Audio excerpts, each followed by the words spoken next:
guys, what's going on? Thanks for tuning into the channel today. Today I'm going to talk about the Major League Fishing Okie Division BFL on Fort Gibson.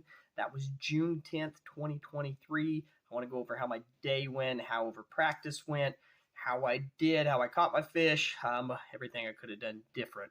So I'm jumping into it here. I had 6 pounds, 3 ounces, but I had one dead fish. So I had 3 total. One was dead, so I had a 4-ounce penalty. So I ended up with the net of 5 pounds, 15 ounces. Ended up in 79th place out of 138 boaters. Not the result I was looking for. I knew it was going to be tough because I was focusing on docks. And if you're familiar with Fort Gibson, there's not a whole lot of docks, so I knew there was going to be a lot of pressure on the docks. So I was getting the 5 bites in practice. I will go over that here where I practiced at. But I know what I should have done, but what really hurt the dock bite was the rain that morning. It rained till about 11 o'clock, and it was overcast skies pretty much all day. So that really did not make the dock bite great. There's some things I could have done around the docks to change things, and I found some things later on in the day that I could have focused on earlier in the day and then went to the docks. But that is the biggest thing, is learning from these, and that's why I do these videos as well. So I can go back to help myself when I want to figure out when I go to another lake or back to that lake. I can go back and watch these videos and go through my notes as well to figure all this stuff out. So now the first picture here I'm going to show you. First, it's going to zoom in exactly where Fort Gibson is on or in Oklahoma. Zooming all the way in there to Fort Gibson. If you're not familiar where Fort Gibson's at, it is just south and east of Tulsa. I think it's about an hour, maybe not even that, southeast of Tulsa. I know from my house here in southeast Kansas, it's 2 hours down there. So probably from Tulsa is probably an hour, right around there, maybe a little shorter than an hour. Okay, now the first picture here, these are going to be the areas where I caught fish and also practiced at, where I caught fish in the tournament and practiced. There's one more spot I'm going to show you at the end of the video that was not in the areas I practiced. So the red area there, that is around toppers is what they call it, I believe it is. And I caught a 4.5 pounder in there. That is a community hole, but I know every time I've been in there, except this tournament day, in practice I caught a 4.5, and then 7 years ago I caught a 4 and a 3, a 4 in practice and a 3 in the tournament in there 7 years ago. So that is a productive area. It gets hit a lot, so if you get an early boat number, that's a good, easy place to hit. It takes, depends on how slow you're fishing the docks. You can fish it in 10 minutes or you can fish it in 40 minutes, depends on how slow you want to fish through there.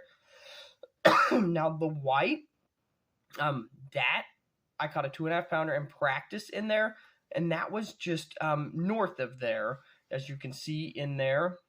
And then the blue area, I caught short fish and practiced in there.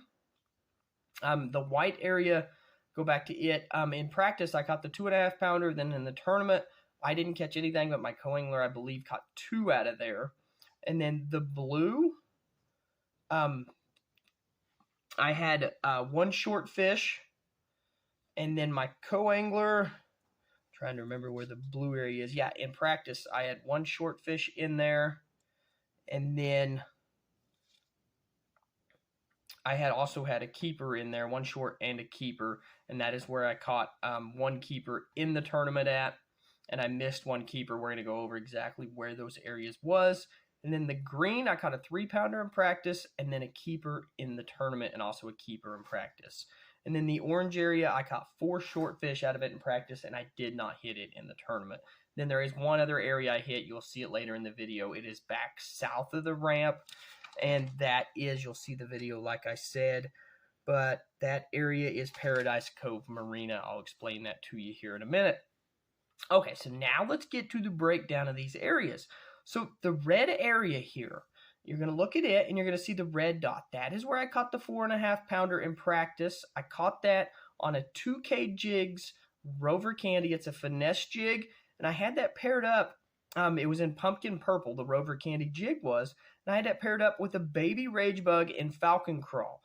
Here's the picture of that jig itself. It was an ugly little jig, but they were slamming it in practice. The sun was a big key to that jig because it had the red in it. I threw that in a tournament and didn't get bit. I threw a couple other jigs in that Rover Candy as well and colors and didn't get bit in the tournament, so I had to switch it up. I'll get into here what I switched everything up to. And then I also caught 2 shorts on tournament day out of this area. Both of those for me were on the shaky head. That's where I switched over later on to a shaky head with a finesse worm, an 1/8 ounce shaky head, 2K Jigs Pro shaky head. And I was using a Candy Bug Zoom finesse worm. I love that color. Anywhere there's stained water, especially when there's bluegill up in the area, really imitates a bluegill, that color does. Now the red dot in the white area there, we're going to move to the white area now. And the red dot, I caught a keeper in practice on the jig. And that's all I caught. I didn't catch anything when I went back through there in the tournament. But my co-angler during the tournament caught 2 shorts in there during the tournament. So for me, it didn't produce in the tournament, but they were still around there. I wasn't throwing the finesse or the finesse worm yet at that point. I was still working the jig. Now, the red area that we first talked about, I came back through. That's the only area I went back through to hit it again, hoping to get a kicker fish down and through there, but it didn't work. And I'll get into here when I got onto the finesse worm bite. So now we go into the blue area. Now the red dot is where I had a 3-pounder in practice on a jig. And that's the bank I wanted to hit first coming into this cove. But I couldn't hit that because there was 2 other boats already on that side. There, like I said, there was a lot of guys on docks. There was a lot of confrontation between guys, confrontation with me and another man in that first red area. I was coming back to the back of the cove down one side, and he was coming out of the back of the cove, and I just gave him leeway to come back down the bank he was coming down, and I went back over to the other side. Well, the guy proceeded to yell at me and say, "Why are you doing that? Why are you a D-head?" And I said, "I'm sorry, I was just giving you, leeway to go this way." And I don't understand exactly why people act like this. Because, especially when you're on a pattern like this, a dock pattern, around all these people, and there's only so many docks on the lake. It's going to be crowded. You just got to get along and fish with each other. That's how it is. But I gave him leeway. And then after he turns down that other bank, I stay on that bank of mine so I don't fish over on his, and I'm fishing down that bank. And then as soon as he gets by me, and he just got done yelling at me, he jumps back in front of me when I'm working back down that bank. So I don't understand the way these guys act. And I've seen it through some other guys as well, yelling at each other. And it's just, we all need to get along. If anybody that's watching this, we just need to get along, especially when you're on a pattern that there's only so much of, and you got 138 boats out there, and you got 75 of them trying to fish a limited amount of docks. That's going to happen. You just got to fish with each other and get along. I don't understand why this came about or why people think they own the water, but just get along, ask questions where you want to fish. I did see a lot of guys trying to block people coming in too. They would go one end of the cove on the docks, and they would go down and block them and then come back on area when another boat came back, and they were trying to basically just block their area to me, which to me, I'm cool with it. I came across some guys that were really cool fishing across, and we talked and joked about what we had and how the day was going, and that's how it should be, guys. But there's always a select few out there that are those other guys that cause problems for those of us that are just out there enjoying the time and trying to fish and get along with each other. So now, after I explained all that, the blue area there, the red dot is where I caught it, 3-pounder in practice. That's where I wanted to start, but there was some guys over there working down that bank. So I went to the other bank down there. And now on that bank, the orange is where I missed a keeper and caught one keeper in the tournament. I caught that. That's when I switched. Actually, the first cast after I switched to the 2K Jigs 1/8 ounce shaky head, and I put a Zoom Candy Bug finesse worm on there. Once I switched over to that Candy Bug, that is when I got 2 bites instantly. First cast, boom. 2 casts later, I missed that one. 2 casts later, I caught a keeper. So that was a great sign. I was like, yes, that was perfect. And then the white dots, my co-angler caught 3 shorts in there. And then also we watched 3 keepers get caught out of here. And I caught one and missed one. So that would have been 5 keepers altogether, just right out of that little area right there. So that was a good cove. I wish I would have started there a little earlier in the morning, and wish I would have hit some of the areas with that finesse worm a little earlier when they was biting better. And I'll get into some other things here after it's all over on what I should have done different as well. Now, the green area, the red dots were a 3-pounder and a keeper in practice. The orange, that was my second keeper in the tournament right there. And I believe my co-angler, I can't remember if he caught a short there or not. I think he did catch one, but I can't remember exactly if he did or did not. And I caught that second keeper in there. I caught that on the 2K Jigs 1/8 ounce Pro Shaky Head with the Candy Bug Finesse Worm. Now the orange area, I only fished this area in practice, and I didn't go there in the tournament because it was all shorts, and then also there was a search and rescue right up in that area, so they sent us a text message out, MLF did, to not go up in that area, but I don't think I would have still went up in there because we only caught the 5 shorts in practice in there. And the red right here, you'll see I caught 3 shorts.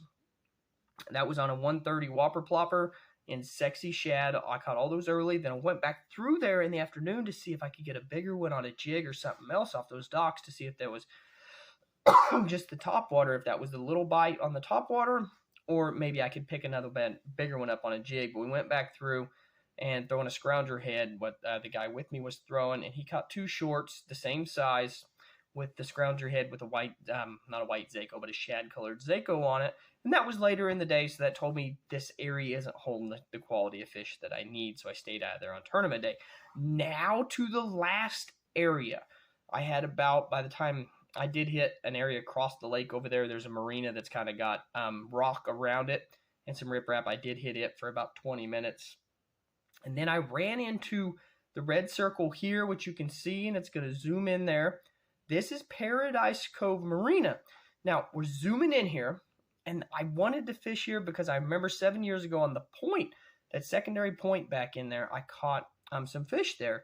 But on my way in there, I seen the tire wake block, and I did not remember the tire wake block being there. But when I seen that, that brought back some memories of Grand Lake years ago. I think it's been about 20 years ago now, maybe 19, somewhere in there, 18 years ago. And I remember fishing these on Grand Lake in front of Terra Miranda. And I remember that was really good. They had suspended underneath these docks. And the tires were really awesome for that wake block because it gets, I'm guessing, my guess with it always was it gets the more algae on it. And it gets more bait fish up there attracted to it. And it also creates more cover for the bass because they can get up in there and hide from the sun. And they're more effective when there's a good wind blowing on it or a breeze blowing on it. Or if you got a lot of big boats going by, creating a lot of wake in there.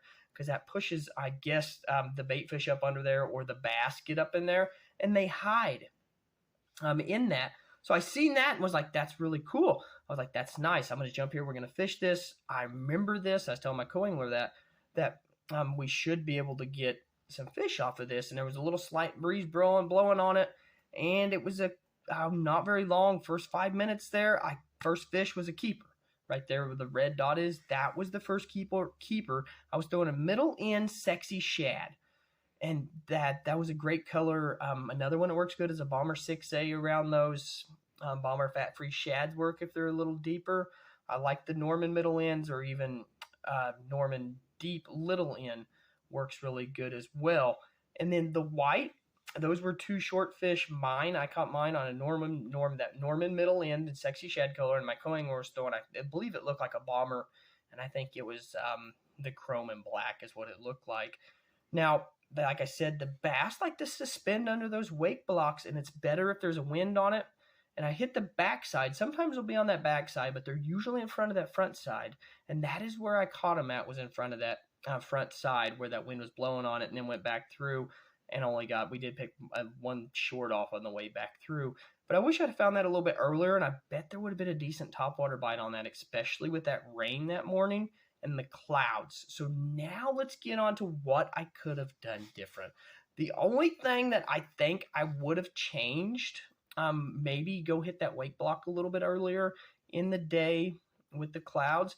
And then also around the same docks I was fishing, I would have hit them with basically, I don't know, a wacky rig maybe, because they were kind of suspended under the docks, with a wacky rig or a Cinco style of bait, but just throw it weightless is what I should have done. I think I had a little too much weight around them to get those ones that were in front of the docks. I think it was falling a little fast for them.